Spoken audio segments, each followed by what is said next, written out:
দুধ যারই হোক আমার খুবই ফেভারিট। উটের দুধের রেসিপি আমার খুব পছন্দের, তার জন্যই আসা। শুভ সন্ধ্যা right now, sorry for late, because রাস্তা অনেক ট্রাফিক ছিল এবং সিজনাল জ্বরের কারণে আমার ফ্যামিলি সবার অনেক জ্বর, so sorry for late first of all. And আরেকটা ব্যাপার হচ্ছে যে আজকে আসলে জ্বরের কারণে অনেক প্রোগ্রামে আসা হয় না, কিন্তু আজকে এসেছি আমার বোন যে হাসিনা আপু, তার জন্যই আসা, নাহলে আসলে আসা হতো না। তারপর আছে শাহরিয়ার ভাই, আমার খুবই ফেভারিট। এবং আপনারা তো অবশ্যই সবাই আমার খুব পছন্দের সাংবাদিকরা, যারা আসলে একজন সেলিব্রিটি বা একজন যারা আপকামিং স্টার বা সুপারস্টার সবার জন্য কাজ করেন, তারাই আপনারা না চাইলে আসলে আমরা আসলে এখানে উদ্বোধক বলেন যাই বলেন না কেন, কোনো হিসেবে আমরা দাঁড়াতে পারতাম না। সেজন্য আমি সবার কাছে চিরকৃতজ্ঞ। Thank you so much, I am really honoured. And আপুকে যেটা বলবো, আমাকে সে উদ্বোধক হিসেবে রেখেছে, তার জন্য আমি আসলেই খুবই ধন্যবাদ জানাই আপুকে। এবং এত সুন্দর একটা রেসিপি কন্টেস্ট সে তৈরি করেছে, season 2 perfect recipe concept 2025। So আপু অনেক ভালো রান্না করে, আমিও রান্না জানতাম না, আপুর সঙ্গে একটা প্রোগ্রামে থেকে রান্না শেখা হয়েছে। তার আগেও কিছু শিখেছিলাম। সো আপু তখন বললো আমার কনসেপ্ট অনেক ভালো, তো ফিউচারে হয়তো বা রান্নার প্রোগ্রামে আমাকে আবারও দেখা যাবে, দেখা গেল আপুর সাথে বসে বসে রান্না করছি। সো এটাই, আমি আমার বক্তব্য এত বড় করব না যেহেতু লেট হয়ে গেছে। সো আপু এখন কিছু বললে বলো, আমার বক্তব্য শেষ। Thank you. আমি একটু আমাদের যিনি আজকের অনুষ্ঠানে উদ্বোধন করেছেন অলরেডি, মিষ্টি জান্নাত, ওনাকে একটু জানাই। সেটা হচ্ছে যে নাহার নারী উন্নয়ন ফাউন্ডেশনের প্রেসিডেন্ট হচ্ছেন হাসিনা আনসার, এবং উনি একটা বাংলাদেশে দারুণ একটা কাজ করছেন।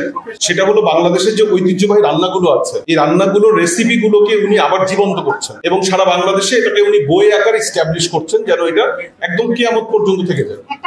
এবং রেসিপি কন্টেস্ট করছেন প্রতি বছর। আপনি শুনে খুশি হবেন যে গত বছর স্বল্প পরিসরে পারফেক্ট ইলেকট্রনিক্স এর অফিসে আমরা এই কন্টেস্টটা করেছিলাম, পারফেক্ট রেসিপি কন্টেস্ট সিজন 1, এবং সেটা অনেক ফেমাস হয়েছিল, অনেক ফেভারিট হয়েছিল, সবাই অনেক পছন্দ করেছিল। এই ধারাবাহিকতায় আমরা এবার একটু বড় করে আপনার মাধ্যমে আমরা আজকের এই অনুষ্ঠানটা উদ্বোধন করলাম, perfect recipe contest season 2।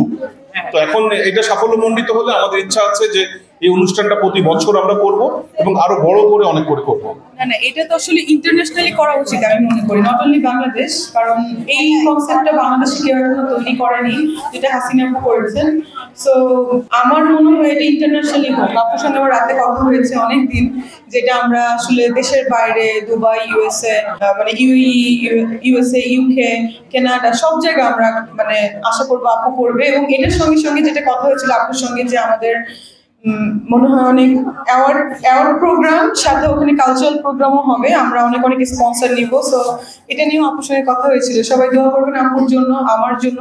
Thank you so much. Thank you. আর আমরা ইন্টারন্যাশনালি যেমন সামনে এই রেসিপির মধ্যে আমরা উটের দুধের রেসিপিও কিন্তু আমরা অ্যাড করব, তো সেটাও কিন্তু অনেক ফেমাস হবে, কারণ উটের দুধের রেসিপি কিন্তু বাংলাদেশে নেই। তো এটা নিয়ে কিন্তু আমাদের হাসিনা আনসার ম্যাডাম উনি কিন্তু কাজ করছেন, যে উটের দুধকে কিভাবে সুন্দরভাবে রেসিপির সাথে অ্যাড করে, যেমন নোয়াখালীর দিকে আমাদের কিন্তু নারকেলের দুধ দিয়ে অনেক রেসিপি আছে, কিন্তু উটের দুধ দিয়ে কিন্তু না। উটের দুধ মিষ্টি জান্নাত আমাদেরকে নিয়ে এসে দিবেন উনি, কারণ অথেন্টিক উটের দুধ ওনার রেফারেন্স আছে। তো এইভাবে কিন্তু আমরা সবাই একসাথে কাজ করবো।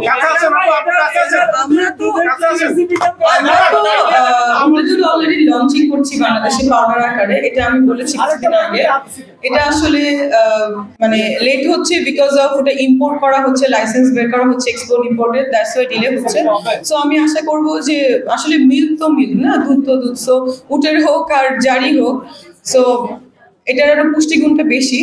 এই জন্য আমি মনে করবো এটা বাংলাদেশের ট্রেন্ড হোক। অ্যান্ড অলরেডি আমি দেখেছি আমার মেডিকেলে আমার অনেক স্যাররা তারা প্রেসক্রাইব করছে যে যখনই বলছে যে ক্যালসিয়াম কোনটায় বেশি, অনেক ওল্ড এজেস মানুষের দেখা যায় আফটার 40 ইয়ার্স ওল্ড সবার ক্যালসিয়াম বডি থেকে কমতে থাকে, এবং অনেক কি বলে এটাকে, অনেক প্রোটিন অ্যান্ড ক্যালসিয়াম প্রয়োজন হয়। তখন আমি দেখছি আমার স্যারকে দুবাই বসে মিল্কটা কিনতে, এবং অনেক কি বলে এটাকে, অনেক রোগীকে সে প্রেসক্রাইব করছে। তো ব্যাপারটা আমার খুব ভালো লেগেছে, যদিও স্যার আমাকে স্বীকার করেনি যে সে করে, বা তলা দেখা যায় স্যার এগুলো করছে। সো ভালো লাগছে বিষয়টা।